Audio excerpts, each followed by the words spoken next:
So the first question I have is about you. Can you tell me about your position at the University of Alabama? Share a little bit about your education, where you went to school, and what you majored in.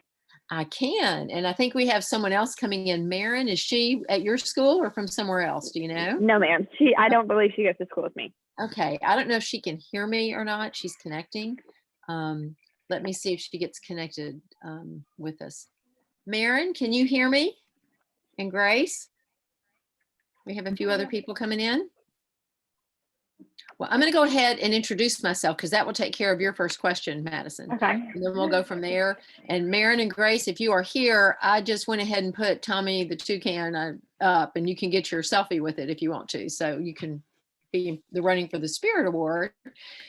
So my name is Dianne Bragg. And like the president's wife, Jill Biden, I'm Dr. Bragg. I like to do that a lot now since they gave her a hard time. And so I am an associate professor in the journalism and creative media department at the University of Alabama. I work primarily with news media students, with journalism students. That is what I do. And I'm originally from Memphis. I have 2 degrees from the University of Memphis. My undergraduate is in literature. My master's is in journalism. And then actually got my PhD here at Alabama and ended up being hired here. So that's worked out real well. My focus is in journalism history primarily, and I've been past president of the American Journalism Historians Association. I look a lot at newspapers, archival newspapers, a lot to do with newspapers from the antebellum period and also the Black press. And then the other area is First Amendment, free speech. I teach the media law classes here at the University of Alabama. And so it's a fun class. It's one of my favorite things to teach. And so we talk a lot about not just student speech, but speech in general. And it's been exciting because some of the cases I've talked about with my class in the last 2 weeks have come up in the impeachment hearings. So that's been kind of cool to have my students see those things brought up in real time. So I live in Tuscaloosa now, and I have 2 dogs and a cat and 3 sons. And I mix all their names up all the time. So the sons are all grown and gone. But anyway, is that enough about me, Madison? Yes, ma'am. That's perfect. Thank you so much for sharing. My next question is, when did journalism or communications become a huge part of your life and something you knew you wanted to do and eventually teach? So what we're doing here for the other two, Marin and I see an I am here, but I'm not sure who that is. So glad you're here though. We're doing just kind of a Q&A first. We'll do that. And then in the last bit of it, I'm going to go over some of the cases that have to do with student speech. For me personally, I was always a news junkie, read newspapers. Obviously when I was your age, there was no Twitter or any of that kind of stuff. And so it was newspapers. And so I grew up in a home where we read the newspaper and watch the news. And so I was always interested in writing and reading, which is why my undergrad is in English Lit. And just kind of when I decided to go back to school, I really felt like maybe I might want to teach. And it was like, what would I want to teach? And I really at that point didn't want to teach English Lit, even though I love it. And journalism seemed a good fit. And I actually went to church with a gentleman who was an assistant provost at University of Memphis and was in the journalism department and got me an assistantship. And so that's how I ended up in that path. And so I began getting my master's degree in teaching at that point. And so that's kind of just, I was always interested in it. And so I think that's one thing all of you should think about is what is your passion and find a way to make it work. Just real quickly, a snippet about how you can do that. For example, I just heard from one of my former master's students yesterday who did a double major in journalism and marketing here at UA. And she got a job doing digital writing, marketing, and all that kind of stuff using those platforms. And part of the reason they said they hired her was because of her journalism background, because they knew she knew how to write. So anyway, just think about that when you're thinking about your career. So how about that? Is that enough, Madison? Is that good? Yes, ma'am. That's perfect. Okay. My next question. So my story is focused on freedom of the press. We're doing a spread on the First Amendment, and we're writing a story on each of the freedoms. So my first question to do with that is, first, how valuable is the First Amendment to you and the freedom of the press specifically? And in your opinion, why is it so important to understand how freedom of the press is a vital part of our country? Right. So the First Amendment's important to all of us. It is the thing that makes us different from so many other countries. We are allowed to criticize our government. And let me say, though, we had the First Amendment was in the Bill of Rights, obviously. It's not the First Amendment, but it is the First Amendment. So anyway, it's for us, it is about being able to say to be sort of a watch government. And so being able to watch over what they're doing, being able to criticize politicians without fear of going to jail. So even though we had the First Amendment from the very beginning, and when I said it wasn't the first, it had to be added after the Constitution was approved. There, a number of states said they would not approve the Constitution without the promise of a Bill of Rights. So that's how we ended up having it. And the way James Madison wrote it, it was actually amended to say Congress shall make no law. And that's another thing that's important, is that the only entity that can restrict your freedom of speech, your First Amendment rights, and get in trouble for doing that is the government. And I'll mention something in a minute about that. But there's a theory called the checking value theory about the First Amendment, that basically the press is the watchdog of the government. And if the press is not watching what the government is doing and paying attention, then most of us will have no way of knowing.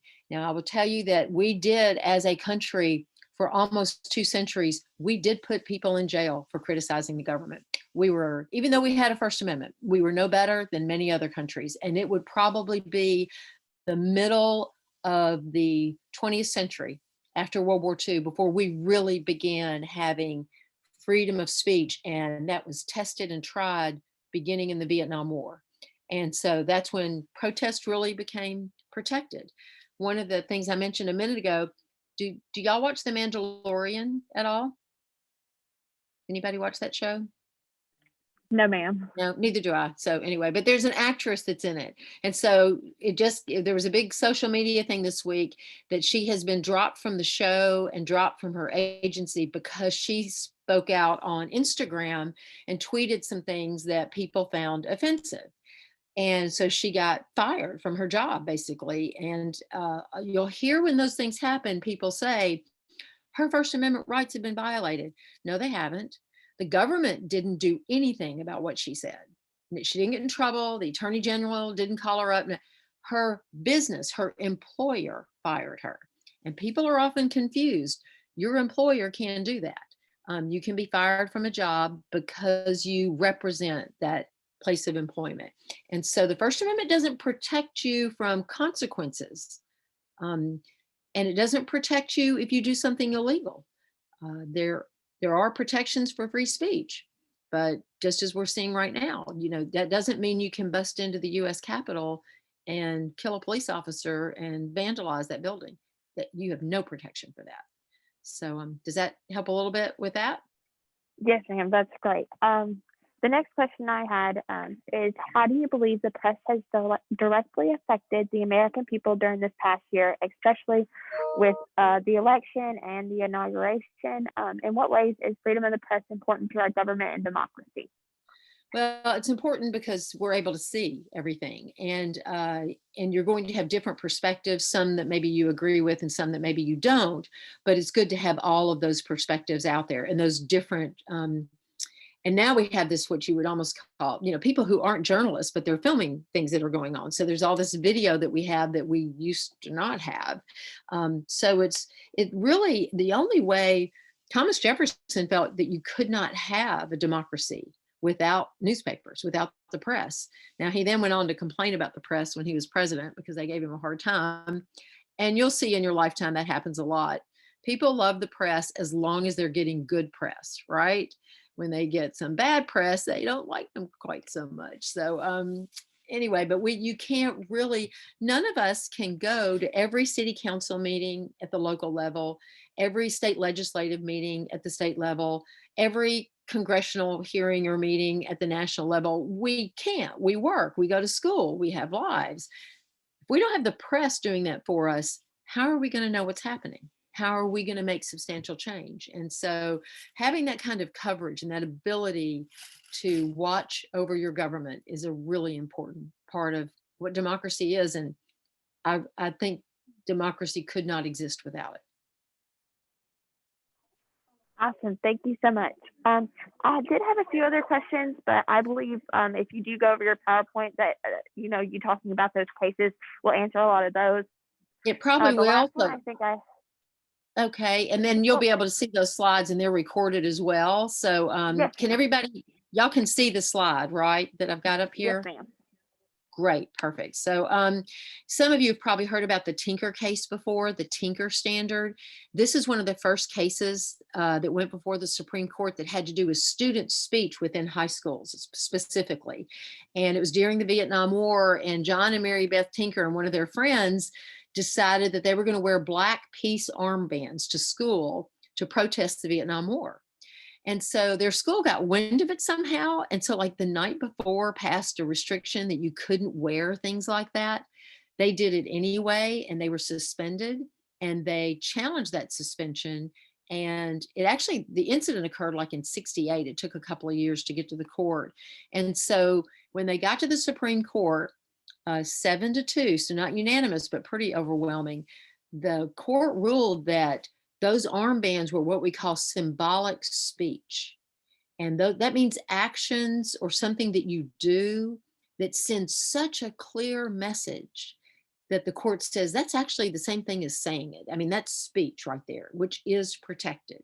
And so what came out of it, though, is they gave what they called the Tinker standard, which meant that students and teachers don't lose their rights to free speech. It says when they go to the schoolhouse gate, basically when you go through your school front doors, you don't lose your First Amendment rights, okay?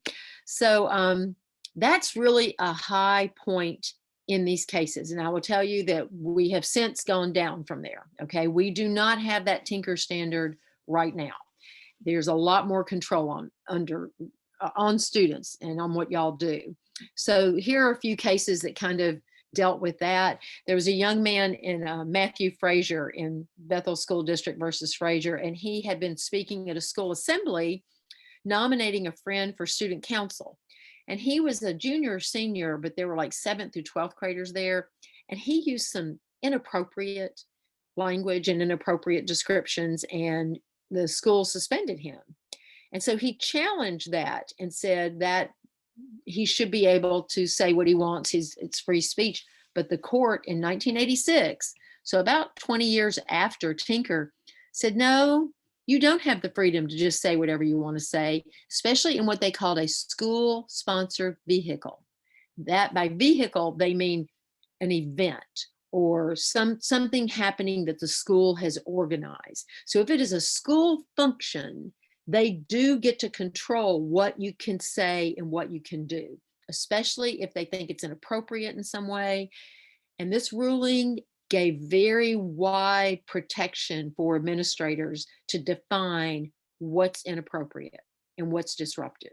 And that's a real problem with Bethel, okay? Hazelwood is really specific to newspapers.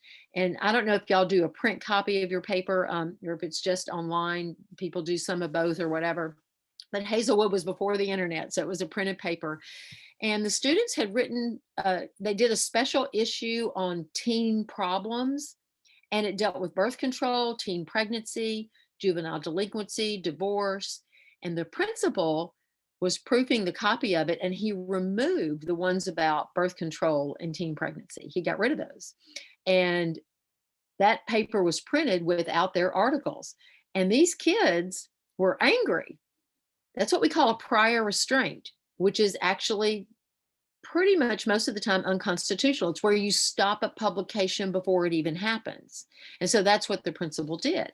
So they took the school district to court, and they won at one level. There was an appeal by the school district, and the Supreme Court. The Supreme Court ended up ruling that there was not a violation. Yeah, I'm doing it. Got somebody we need to mute here. There we go. And so in essence, in Hazelwood, this is what the ruling is. Schools can regulate speech that's any part of the curriculum as long as that censorship is, now listen to this, reasonably related to legitimate pedagogical concerns, pedagogical being teaching, reasonably related. Do you see how broad that is? I mean, as long as your principal thinks it's related to that, or your teacher, or your school superintendent, they can stop you from doing anything they want to do. This is 1988. We have some states who have passed what we called anti-Hazelwood statutes that reinstated the First Amendment to some schools, and colleges and universities have something like that called Leonard laws. But for the most part, certainly in Alabama, your teachers, your administrators, and your school superintendents have complete control over what you can publish in your paper. If you're lucky, you have someone who believes in the First Amendment and believes in free speech and wants you to be able to do that, but you may not be so lucky. When I worked with a citywide high school newspaper in Memphis, we did an issue that a principal had problems with because it focused on some problems at his school. And when the papers were delivered to his school that morning early, he had the janitor take all of the newspapers and throw them in the dumpster. So that was a prior restraint too. He did lose his job. We took credit for that. So that power of the student press, right? What you have to think about today too is, what about on the web? Do y'all realize there's no hard and fast federal Supreme Court ruling on student speech on the web, but there have been some state cases where students have been suspended, removed from schools. This has happened at both the high school level and the college level for things they have said or done on social media, particularly if you are using the school's internet. They have a lot of control if you're using their internet. And there have been a number of cases, even at the college level, where a student, and it doesn't have to be anything really extreme. And so you need to be very cautious about that. And what are the rules where you are? And I wish I could give you a case, a Supreme Court case that lays out clearly for you what those parameters are, but we just don't have that right now. And I think you will probably in the next decade or so. Other issues that have dealt with student expression and free speech that are covered by the First Amendment, it's not just your newspapers or whatever, it's what you wear. Can you wear an American flag to school? There was a case dealing with that. Can you wear pink cleats? There was a young football player in Mississippi who was kicked off his team because during October for breast cancer awareness, he had an aunt and a grandmother who had, I can't remember, I think one of them had died of breast cancer, and his family had given him these cleats, and his coach said he couldn't wear them. The I Heart Boobies, same thing, okay?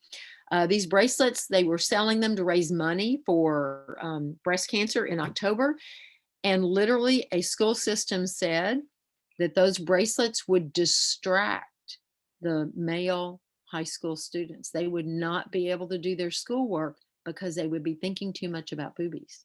I'm not making this up. These are real actual cases, y'all. So student expression, the First Amendment protects a lot of things, but a great deal of it gives a lot of leeway to your administrators, and they can stifle your speech. Now, this is one of my favorite cases. We'll end with this one. This is Morse versus Frederick. So basically, a student it's up in, I think it was in Alaska. The Olympic torch was coming through Alaska, through his town. And so the school let the high schoolers go outside and watch the Olympic torch go through. And he and his friends made a banner with duct tape and butcher paper, "Bong hits for Jesus." And it ended up all over the media, everywhere. And his principal, Deborah Morse, was livid. She was so angry, and she suspended him. And so he challenged that suspension, and it went to court. And in essence, the Supreme Court ruled in the school's favor. It was kind of close, 5-4, but basically they said she could stop that because it was promoting drug use. Now, I don't know that that was really the case. I think they were just trying to be funny and get on television, which they did. But they agreed with the principal that she had the right to suspend him from school because the government has a compelling interest in stopping drug use among kids. I had one student bring up one time, what if he had brought this up as a religious freedom issue because he had long hits for Jesus, but that's not the angle he took. He probably should have. So basic rules, just remember, the courts are going to look, is there a legitimate reason to regulate it? Is it school sponsored? What type of publication is it? What's the age of the speakers? Where does it occur? And then the last big one, what do the educators get to do? Because what they want to do is this. They want y'all to be quiet. Y'all know that, right? They want you to just, go to school and not raise a ruckus. So that's kind of my presentation on these cases. We got just a few minutes more for questions for those of you who've been here. Madison, you may have a couple more. If anyone has any questions, they can ask before I ask any more. Okay, thank you. I appreciate the applause. Yay.